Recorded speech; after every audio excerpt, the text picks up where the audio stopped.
the endless boxes HR and organizations are putting you in, and you don't even know. But what you realize after years and years and years of being put in these boxes, that you completely lose yourself in the process and in the system. And it is very, very difficult because you just go with the flow, you become part of the system, and you are being put into these boxes. And all of a sudden, 10 years later, you ask yourself the question, okay, but what do I want? Well, God knows, because Debbie put you into so many different boxes. She even told you, this is your career path because this is what is suitable for you, regardless of you want it, you like it, you don't want it, you're good for it or not good for it. But Debbie had this idea from Thailand that this is Sylvia's role, this is what she wants, she's very good at that, and this is the direction she should take. Now, let's talk about these boxes today. And I brought you 5 boxes. The first one we are going to talk about is the bell curve. God help us and save us from the bell curve. The second one is the HiPo program, which I'm very allergic to. The third one is the cultural unfitness or misfit. Then the fourth box is the 9 and 12 box exercise that we do at the end of every year when the performance management cycle ends. And then the career path boxes that we are putting employees in. And this is where they lose themselves completely. Because if you are being told enough times that, oh, I think you should be in this position, this field, this whatever, you start to believe, and then you just realize, hey, I'm demotivated, I'm miserable, I hate my job, and you don't even know why. And when I ask people, okay, what do you want? They don't know. Of course they don't know. When you've been told for 10 years, this is what you need to do, you kind of lose yourself. Even the most, the best of us, those who actually know and they have their free will and their mind is, their heads are screwed on well. Even them, you ask these simple questions, okay, you don't want this, but what do you want? We don't know. And that's the result of all these corporate boxes, shoving people into these boxes. Hi, I'm Sylvia, an organizational psychologist, and I talk about everything and anything related to HR. So stay here. If you are an HR professional, if you are a leader, a manager, supervisor, or just an employee and try to navigate the world of corporations. But my videos are really who I would like to talk to is business leaders, HR professionals, to think differently, because whatever we do in HR, employees hate them, everything. And we need to change the system. And this is what I do. I try to change the system because employees are reacting to the system, and we should not be fixing employees, but we should be fixing the system. So let's talk about the bell curve. If you are doing bell curve, sorry, I'm very passionate about these topics. If you are doing bell curve, I know that you are not a competent HR professional. Or if you defend the bell curve, I know that you are not a competent HR professional, because you could be still doing it and acknowledging that it's bullshit, but the company doesn't allow you to change it. But yet it's still your job to convince them, because it makes zero sense. It's a complete nonsense idea. So shoving people into this bell curve distribution is stupid, and people hate it, and we intuitively know that is not right. And here it is, why not? So what is the bell curve? It's a distribution system that says that the majority of the population fall into the middle. There's a small amount that falls into the very good, and then the either end, right? Now imagine if you are a school teacher, okay? I'll give you a very clear example. Imagine that you are a school teacher and you are grading your class, but you are told that certain percentage of people, no matter how good, or students, no matter how good or bad they are, a small percentage should be A, then the majority is average, and then a small percentage must be low graded or, failed. How would you feel? Would you say the system is fair when you already decided what will be the distribution of performance of your employees or your students? Could there be a class where everybody is A? Could there be a team where everybody is an A player? Why is it so difficult for managers and leaders and HR to imagine that, yes, I can build a team where people are actually delivering what they're supposed to deliver?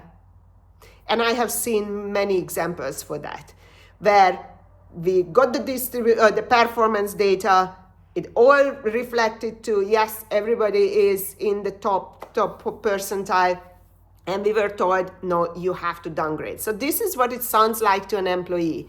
Yeah, it's fantastic, you are very good, you achieved all your targets, you exceeded them, but now we already filled all these slots that we allocated for high performers, so you're gonna be an average performer. Sorry, maybe next year. First come first, or who likes who, so we can decide that. Also, this theory, HR, just because you try to bring in some scientific tools, okay, without understanding its purpose, because the distribution wasn't created for that, the distribution graph, if you try to bring in scientific tools so that you can look scientific without knowing the purpose and how to use it, or if it makes sense, does it apply to this particular area? Because even academia is going to tell you can't apply that. Like the stupid people are applying Maslow's theory to employee engagement. Like this is where you're just butchering Maslow's hierarchy and employee engagement as well. Like, stop it, okay? I always said average people or incompetent people, not average, incompetent people should not get creative, okay? Because then you create something really bad. And the bell curve distribution in performance management is the clear example of that. So, second, and then we move on to the HiPo program. Second, that why the bell curve distribution doesn't make any sense in performance management is because it completely misses the recruitment strategy. Because if your recruitment strategy, oh my God, HR, seriously, you don't think. And it's so easy to catch you, in your nonsenses. Because if your recruitment strategy is to hire average and a little bit of this and a little bit of that, A players, B players, C player, if you will, then it makes sense. Fantastic. But I have never seen a recruitment strategy that does that. Every recruitment strategy emphasizing on quality hire, high performers, all that. So if this is your strategy and you pushing people into this bell curve, now you just contradicted yourself. Or shall we go back to your recruitment team and start firing them? Something is not a fit, right? So it doesn't make sense in any way. And also HR, I'm sure somebody told you that there is such a thing as a skewed distribution curve. And that's okay. And if you are building a high-performing organization, if you are hiring quality people, if you are investing in your people, training them and pushing them and motivating them and rewarding them, your distribution curve should be skewed. And if it's not, then all you are telling me that you are aiming for average. That's it. And then the last argument around that, how are we going to allocate resources? And that's the argument for all of these. Well, the bell curve is not going to help you with that. And the question should be, if you know this process is bonkers, is there any other way we can allocate resources, salary increase, development programs, etc.? Because there are many other ways. I have designed the performance management system for a company last year, and we got rid of all the bullshit, simplified it, and employees love it, and they just won a HR award for that. So move away. You need to think. Now, the second one is the HiPo program. I absolutely hate it, despise it with passion. Because when you say that this group of people are HiPos, high performance, do you actually mean at the same time that the rest of the people are no or low potential? Or just average once again? Have you built an average talent pool? Whose fault is that? Is this what you aim for? Should we now fire the L&D team? The managers who are in charge of employees' performance? Who should we fire when we are having these average distribution curve and plus the HiPo program that are looking at certain individuals? Now the problem with that most of the time when you ask people what is the what define potential, they give a very different vague answer. They can't define it, but never mind defining it, they can't even measure it. So if you can't measure, because those things that we're looking at in the 9 and 12 box are not an indicator of potential, right? And some people would say, even with the exceed expectations, during 19 years of my career, I have never received a clear answer. How do I get into this magical exceed expectation box? Because it's all about vague bullshit behavioral competencies rather than hardcore KPIs that are measurable, right? So if you say, this is your budget, you need to add, the revenue that you need to achieve, $1 million. And if you achieve 1,010,000, you exceeded expectation, you can go into the box. People understand that. But when we have only behavioral competencies and this not predefined criteria how to get from one box to another, people are just, people are lost. They don't understand. Managers can't explain it. Leaders can't explain it. And this is where we end up with the bell curve because, okay, just put everybody in there because it doesn't really matter. We don't have clear criteria because if we had, we would see maybe if we build good organizations, high performing, that the curve is skewed. Once again, going back to that. So the HiPo program is very discriminatory. It creates an apartheid in organizations. Now, I'm not saying that there are no people in organizations who are high performers and high potentials in a way that we can see that they could do the job, that they have drive to do the job, etc., etc. Now, where does it leave those hardworking people whose personality traits not, because these high potentials are most of the time a very extrovert. They are very loud, they are always there, they have good relationships, they have the ability to build great networks and all that. And that's why they are under the spotlight. Everybody sees them, not necessarily because of their performance. Now they could be that they are they perform highly, but most of the time it is the ones who are seen. But what happens to those people who are working really hard? They are delivering what they're supposed to deliver, but they are very quiet because that's their personality. This is those are always go under the radar and nobody is noticing them. So that's why I don't like this HiPo program, because for organizations, the high potential is that you are being seen, you are being loud, you are being, and many times I ask questions, who are those? Oh, these are the people. Explain me, who are those people? What are the characteristics? Those are the people who are already doing the job of the next level. Okay. So that's free labor that you actually want, right? Okay, great. Those are the people who are, already demonstrating all those skills.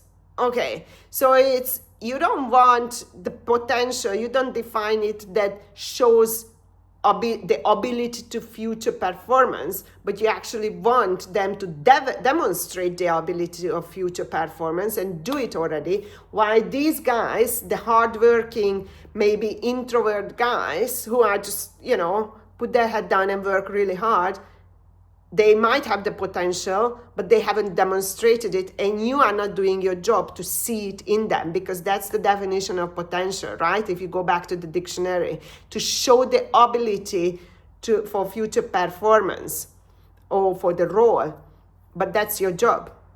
And you are not making any effort to see it in those, but you are taking the lazy route of looking at those who are demonstrating it for you. But those are two different group of your people, and you are missing out these ones, and you are looking at the loud ones. Now, I'm not blaming any of them.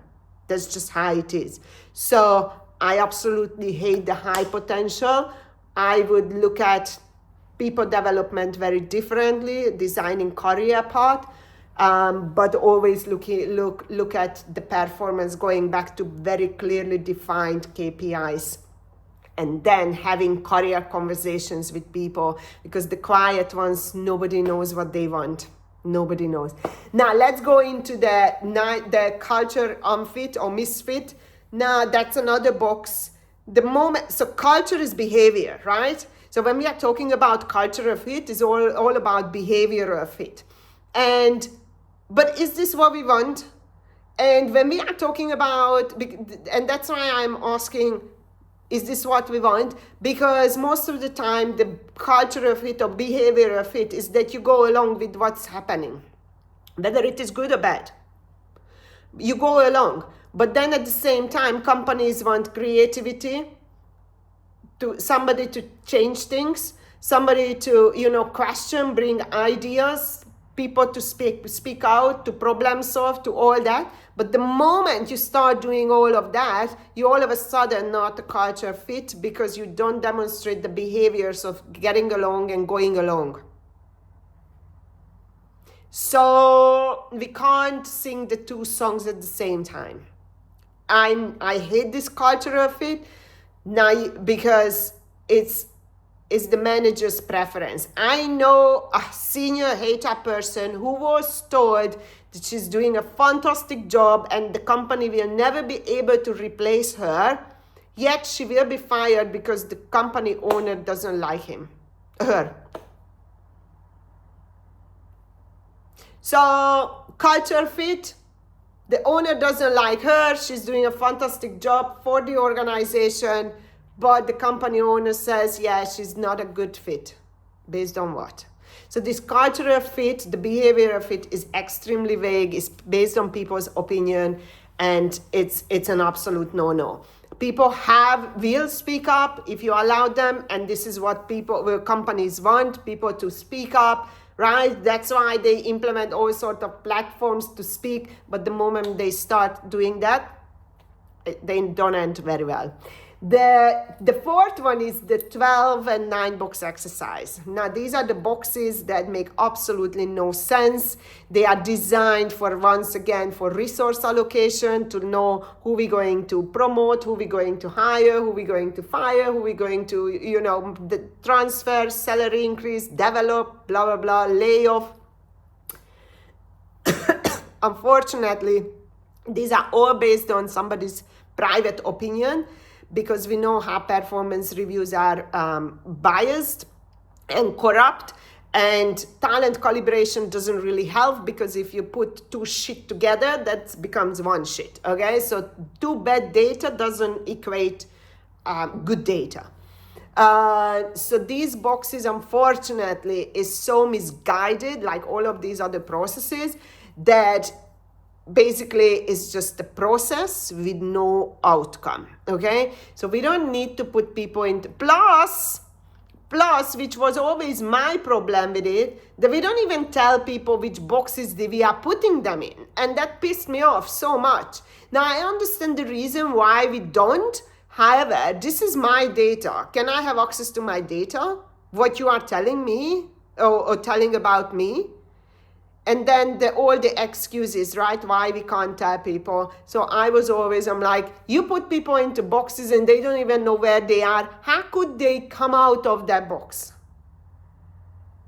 The whole process made no sense whatsoever. And once again, no succession planning. Nothing is happening based on that 9 and 12 box exercise, apart from you being looked at, yeah, she's just an average. He's a top performer. She is fantastic in that, whatever that is, right? But we don't do anything with that. And the last one is the career part, which if you are an individual, it's for you, and for companies as well.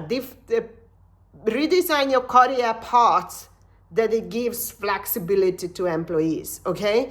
Because we are so guided. It's almost like, that you are ushered towards one direction that benefits the company, not the individual. Now, I'm not saying they should not benefit the company, but it should benefit both. Each time when I was told, Sylvia, you need to become a general manager. Sylvia, you need to become this. Sylvia, you cannot become this because of ABC. And at some point, I'm like, no, is nobody listening to me what I actually want? Hotel general manager is the worst job for me. I'd rather die than being one. Okay? And I was pushed for 7 years. I resigned. I'm like, I'm going because I can't hear anymore that I should be a general manager. I'm like, I'm not interested in any of those. And then then I moved to corporate office in HR and L&D. And I'm like, okay, I like that, I'm really interested in human resources. I'm really interested in other parts of HR, not only L&D. And then I started to get involved. I educated myself. I got onto global HR projects and all that. And then I said, I want to become an assistant HR director in one of the properties. There was a vacancy. And my talent VP said, no, you are not ready. That shouldn't be your career aspiration because you are very good in talent management. Because she needed me. So I resigned. I'm like, you're not going to tell me what I should and shouldn't be doing. And I have seen it so many times with employees that we keep telling them that this is the career path, right? The way we design career path. And they can't even see any other options. And that's the most heartbreaking for me because we keep them on with promises. Oh, we're going to put you through this development program. I hate this so much. We're going to put you through this development program and one day you become this. And that day never comes for whatever reason because we just wanted to keep that person quiet with this development program or as an acting HR person. What the hell are you acting? This is not a theater. You either do the job, you get paid for it, or you stop acting. Okay? So that's once again is just free labor. Don't do it because then I have seen it many times. People took on the role for the same pay, nothing, and that becomes the norm. And then that's it. And you don't get the job eventually. It will be given to somebody because they're going to hire someone because then they say, we tried with you, but we don't feel. So once again, it's not hardcore examples why you cannot do the job. We feel. I don't care what Debbie and Jennifer and Emma and Peter is feeling. And that's how we put people into these boxes. We don't feel that Sylvia is ready for it or Jennifer is ready for it. Can we move away from these feeling kind of conversations when it's about employees' lives, career, pay, etc.? We need data because this is where they get pissed off when they get fired and they don't even know why because we feel that your performance, really? On somebody's field, or we have clear KPIs. So that's what I wanted to talk about today. Shall we stop this corporate boxing, putting people into boxes in the name of we need those for resource allocation, which is simply just not true. Okay? Because when we want to lay people off, we know who will be those ones. The misfits, the cultural misfit who challenge maybe the status quo because they bring new ideas or highlight the incompetence of the leadership or manager, okay? We gonna fire you because you are high on salary and you just, very heavy on the payroll. We are going to fire you because, somebody doesn't like you. But nothing to do with your actual performance. So the corporate boxes are absolutely endless and none of them make any sense. And I think that's part of the problem why people are leaving today and corporations need to get ready because look at the quality of the work is going down. Because the good people, and I'm not talking about the high performance, the quality, the skill, the knowledge, but people who would actually have common sense. And these young generations, not perfect, but they actually see through this bullshit. They are avoiding. I'm talking to them, I facilitate, I work with them. They say, they're coming into these corporations and they say, what the hell is this? I'm going. Like, I don't know what I'm going to do, but I'm going. And what companies are left with? These brainwashed people who are in these corporate systems for long enough so they know what's there, right? Maybe they don't produce too much. They are tied to their job because they can't get another job. They have obligations, which is, we all understand, right? But they would rather be somewhere else. But they are there and they're not producing what you need to change companies, to be innovative, creative, and all that. So, you know, companies need to pay attention because the good ones are going and they are not even approaching these companies. I tell you that. So yeah, HR, managers, leaders, business owners, startup business founders, be careful how you are building all your HR strategy because people are allergic to all of them. Everything we do in HR, the workforce is allergic to them, not because they don't like the process, but because the process has zero outcome and they are not benefiting the employees. And that's that. They are not even benefiting the company. So I don't know why the hell are we doing it, okay? Why the hell we are doing all of this nonsense when it benefits nobody? Annual appraisal, I could go on and on and on, that putting people into boxes. And I think people are just fed up because they get lost in the world of corporation, in this system, in these boxes. And then 15 years later, you see people are struggling. You spend 10 years, 15, 20, 40 years, and you lose your sense of who you are because you've been put into so many boxes. So can we please stop doing that? Because there are many other ways to redesign your HR processes, and you have great examples of that. It literally requires common sense. So that's what I had for you today, you guys. I hope you enjoyed. And if you are new to corporations, take it, learn it. I have another video, I'm going to link it to the end of this, that says title, Don't Get Lost in the World of Corporation or the Corporate System, that also talks about it. So yeah, and don't forget to subscribe and follow. Thank you. Bye.